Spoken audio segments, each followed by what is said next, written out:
বলছে যে বেশি লাফালাফি করলে ফ্যানের লাগে টানাই পিড়িয়ে দিই, আমার নিজের বলছে।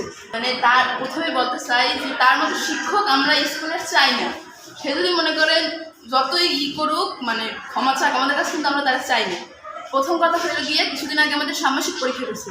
পরীক্ষায় আমাদের ক্লাস 9-এর ফি ধারণা করছে যাইয়া 800 টাকা।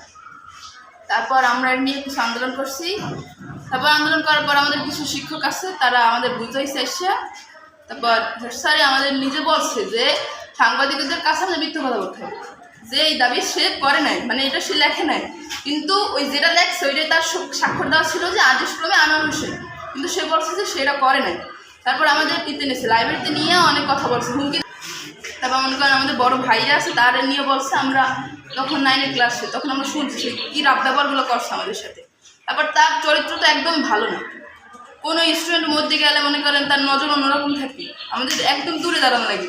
মনে করেন সে চেয়ারে বসে থাকে, আমাদের দূরে দাঁড়ানো, তার নজরই অন্যরকমের। আমরা অনেকবার হ্যারাস হয়েছি তার এই নজরের জন্য। অতএব আমাদের দাবি এইটাই যে তারে আমরা স্কুলে চাই না। সে যদি স্কুলে ফার্দার বাউন্ডারির মধ্যে ঢুকে তাহলে স্কুলে আগুন জ্বলবে, সোজা হিসাব। আমরা চাই না তারে।